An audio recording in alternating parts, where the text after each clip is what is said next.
Hello everyone, this is Hembar 2699 is what I decided to name this channel, but I'm waiting for Lotro to update so I can play with my brother. There's an update that came out for the Corsairs of Umbar. Which is funny because I remember when I first made my first Lotro video, it was the Riders of Rohan had just come out like that week. Anyways, today is a sort of a special occasion, right? It is the birthday of EverQuest 2, which is an MMO that came out in 2004, about a week before World of Warcraft. So it's not very popular because World of Warcraft, of course, would go on to probably be the most popular MMO ever by certain metrics, I'm sure. I mean, RuneScape probably has it, beaten some other metric, but um, World of Warcraft's really popular. And I was never a huge fan of World of Warcraft, so I could talk to you about that other times probably, but I'll probably just talk about MMOs at another time. But EverQuest 2 is a game that I think I played for the first time in 2020. So that was only 3 years ago. I played the game. I turned 19 today, by the way, and I played the game. I guess before I was 16, about 15 and a half years old. And I really enjoyed my first experience with EverQuest. I'd never played EverQuest 2 before. I had played EverQuest, not a ton, but I was a big fan of EverQuest from what I had played. And EverQuest 2 was an interesting, it's like 500 years in the future, I believe, of EverQuest. And you got a lot of different stuff going on. For example, I made a paladin character. I'm not 100% sure what his name is. I think it's Sully Calor. And I made this paladin character, and my brother made some other character. I don't remember exactly what it was. Maybe it was I think a swashbuckler. I'm not 100% sure. There's a lot of classes in EverQuest 2. There's a lot of races as well. And we were in Kelethin. That was our city, and we were just doing stuff. And for whatever reason, I can't remember why, we decided we were going to betray our Kelethin, essentially. It's kind of like being an Oathbreaker in Dungeons and Dragons, right? So, and I was a paladin, so I broke my oath. I broke my alignment, essentially, right? So we went from good aligned to evil aligned. But it's a hard road actually. But I thought it was extremely fun. So I can't remember exactly what we did, but something we did got us exiled from Kelethin, and we were no longer seen with good regard from that city or its inhabitants or the good aligned races in other cities, like Kanos, for example, or New Hallis. But we also weren't viewed good by the evil cities. I mean, of course, I was a paladin beforehand, so, Neriak doesn't want me, Freeport doesn't want me.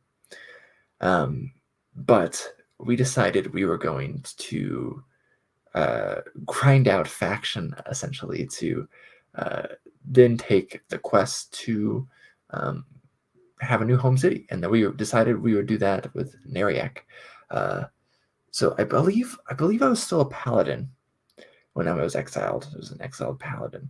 And I think it was finally when I switched my city, if I'm remembering correctly. There's a betrayal timeline that I'll probably link down below from the EverQuest 2 wiki. But it was an interesting thing going on, essentially, right? So, it says speak with Sailor Varen to betray your city. I don't remember how that happens. Let's see.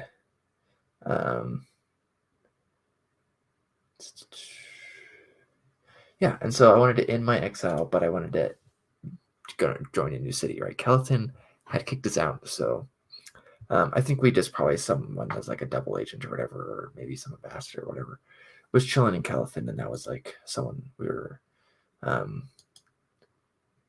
supposed to talk to, essentially, and they would help us betray the city. So I got exiled, and we grinded out Neriak, which is the Dark Elf city. And that was a fun time. Like, it was really, really grindy. We had to do a bunch of quests over and over and over and over again. Just like the same quest over and over again. It was really tedious. But at the end of it, we got a new home city.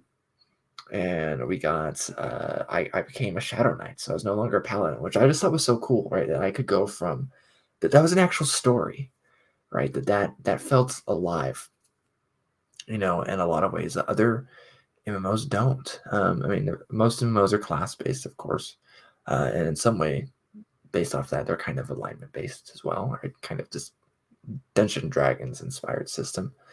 And I was like, I could go from being this upstanding, law-abiding paladin of Kelethin, right, which is the city of the fairies, or Wood Elves is how I think of it from the first EverQuest game. And then I could go and I could um, betray that, become exiled. So I was Sully Calor the Exiled.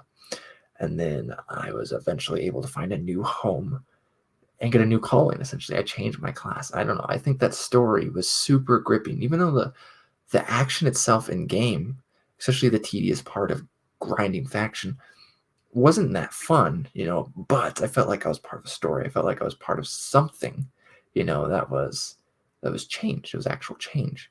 It's not like a lot of times when you get these MMOs, a lot of times it feels like it's not actually important.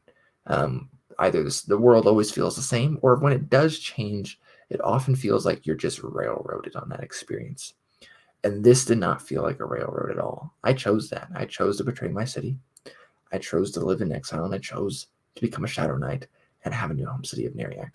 And that was just a fun experience. And it was also fun because I was able to do it with someone else. And that's one cool thing about MMORPGs. For me personally, I know a lot of people like to play them as single player games. I have a really hard time, and I have for about the last 10 years, playing an MMO by myself. I almost have to have someone I'm playing with, and then it becomes a way more immersive and worthwhile experience. Hence why I'm updating Lotro right now. But I really enjoyed it. And I just thought that EverQuest 2 deserved this little note that it's been a little bit since I played EverQuest 2, probably early this year is the last time I played, but I'd like to play again soon sometime, and definitely at some point. It's not a game I'm uninstalling from my computer. I can imagine maybe forever, but at least not for a long time, because I remember being able to forge this own story that felt important. So anyways, Hembar 2699. I'll catch you